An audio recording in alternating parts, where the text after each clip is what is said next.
Radical means root. So in terms of what are the root issues with reconciliation, sometimes we don't address these things.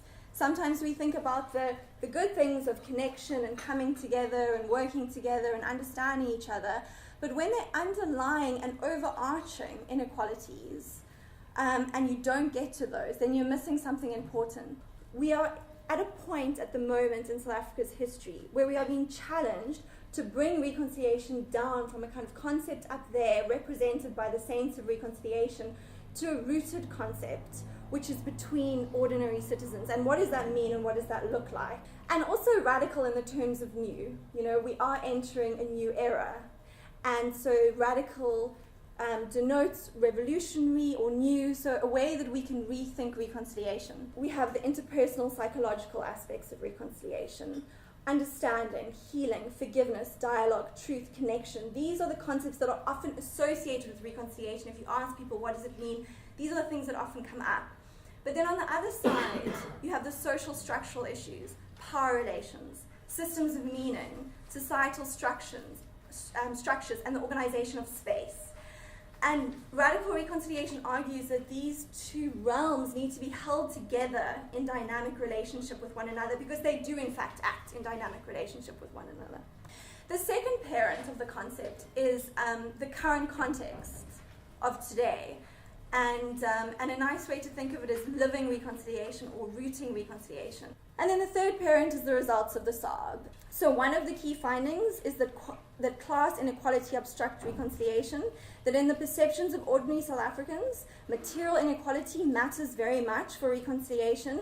However, class and race inequality remain intimately connected. When we look at the layout of where race is in relation to class, this is still a very intimate connection.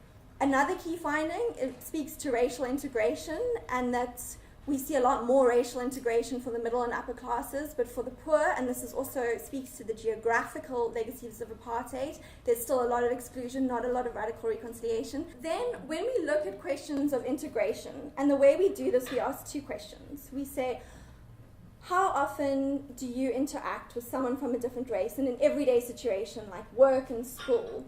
And this I've called talk. So the one that's called talk is just like, in an everyday scenario, how often do you talk to someone from a different race?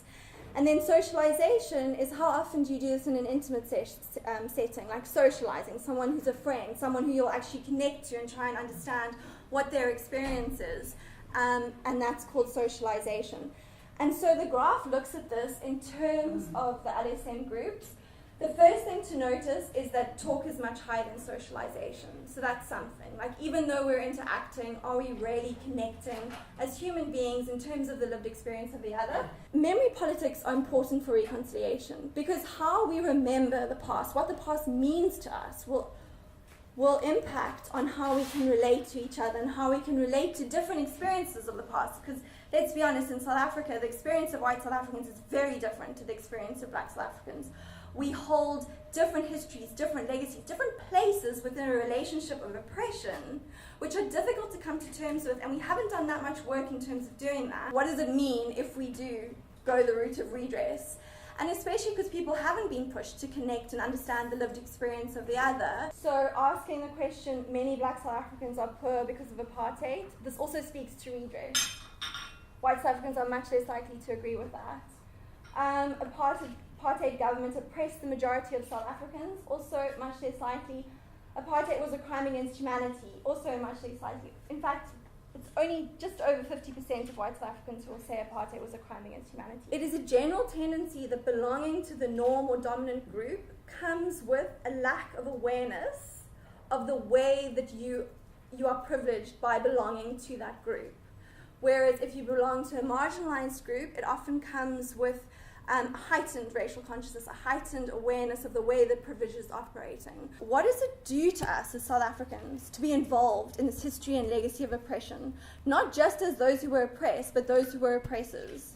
Because what it creates is an alienation and disconnection to the lived experience of the other.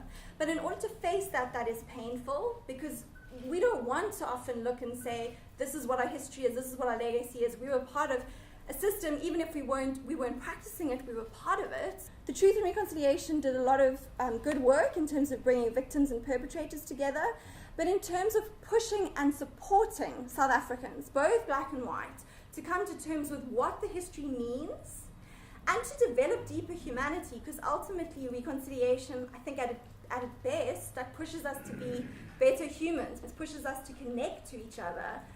But in order to do that, we have to go through that wound of the oppression and oppressor, and that's a painful wound. And I feel like with radical reconciliation, this symbolic inequality, which very much connects to memory and differences in memory and denial, also needs to be dealt with. We also need to come to terms with what this history means. We can't just sweep it under and keep moving forward hoping that it will never come up, because it's coming up more and more.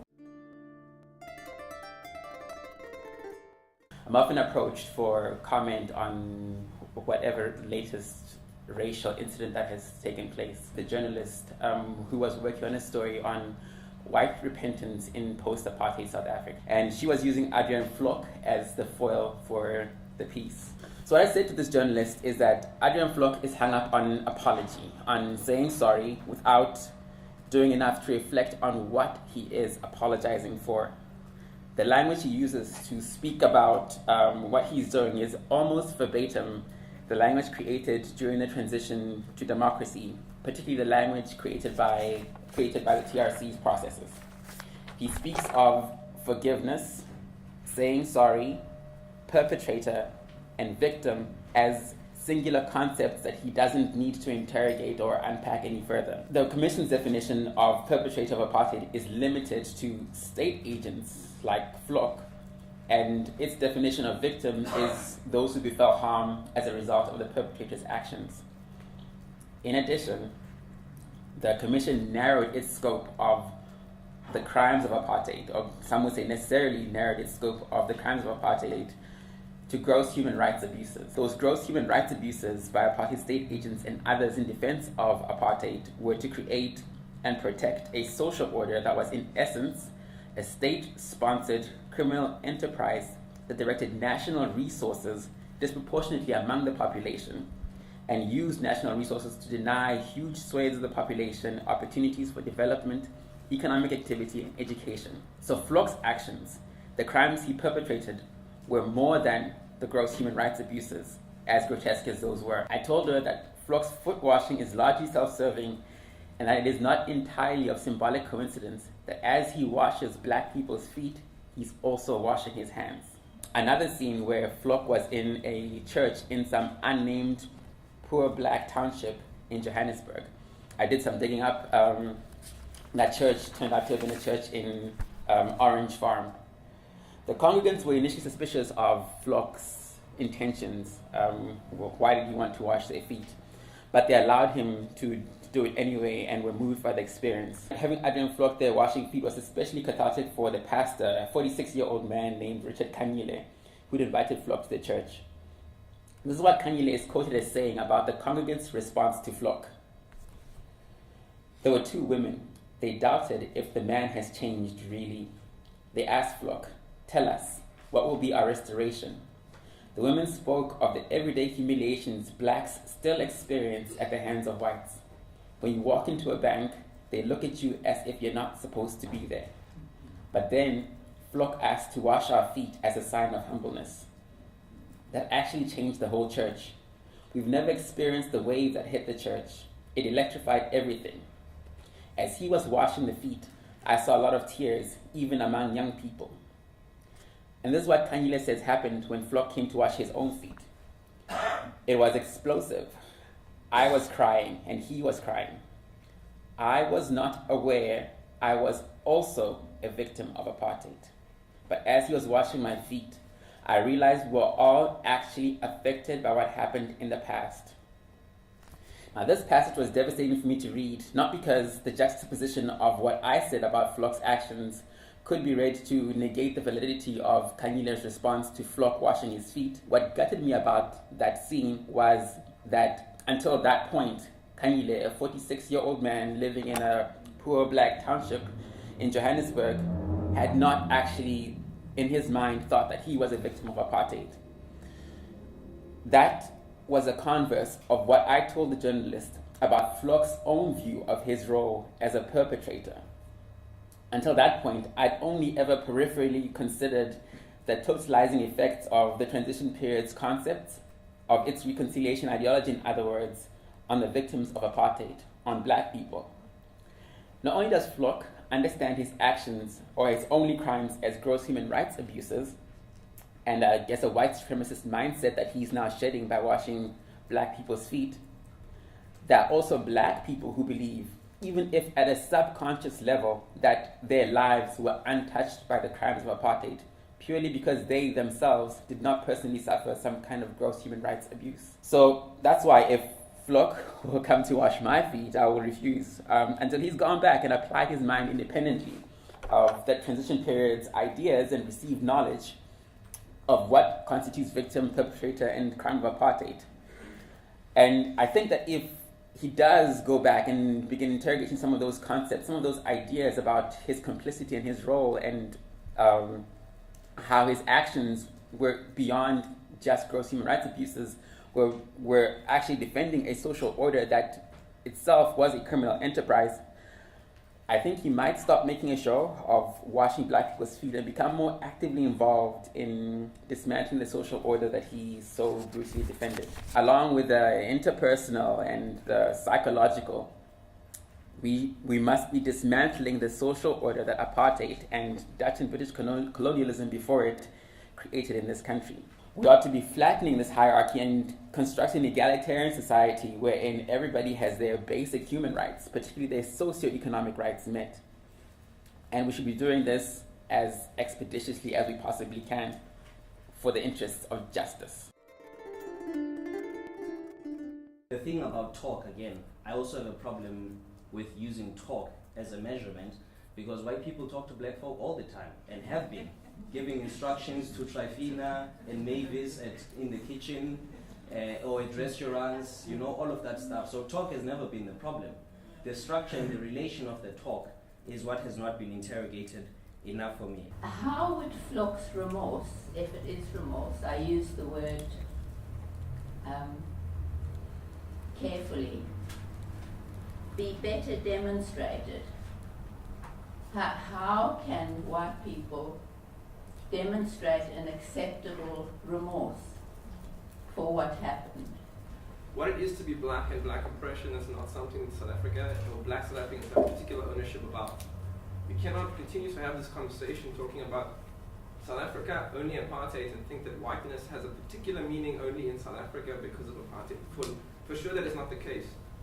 In terms of beauty perception, I don't even think I need to explain to the people in this room. What it is to be white is something that is much more than what it is to be Afrikaans or what was systematically given to white South Africans under apartheid, or even under our particular context of colonialism. So I would challenge the IJR to consider what is happening across the world and to include that, if you are considering that, into presentations like this. And when I reached this lady, the statement taker, she said to me, "I'm so sorry, Brian. The perpetrators couldn't come. And the TRC here in Western Cape is running out of time and money. So what do you want us to do for you?" I said, "Look, I sustained internal head injuries. I need a psychological help and it is costly. I can't afford it." So she phoned the trauma center where I was counseled for years, and the trauma center referred me to Protestant, where I am still receiving treatment and counseling. So in this country, there is no reconciliation at all. The perpetrators that are still languishing behind bars, they are about a handful. And the rest of them did not bother to go. And some of those who did go did not tell the whole truth and were let off the hook. So where the hell is reconciliation in this country? Or where is justice? In this country, there were only 22,000 victims of gross human, not 22 million. 22,000. And by the time the reparation were about to be paid out, that number had shrunk to 17,000. Where the hell is reconciliation? For 40 years now, we've been saying more or less the same thing. We were always held to be the commies on the hill, so nobody actually listened to us at the time, and nobody, frankly, is listening to us now, particularly in the ANC, where we have knocked on the doors repeatedly for the last 10, 15 years, have never managed to have an appointment with a minister or a DG to this day, despite, frankly, scores of attempts, to indicate that, regrettably, space is a significant variable. And that without restructuring spatial order, we will not succeed, however good the intentions may be.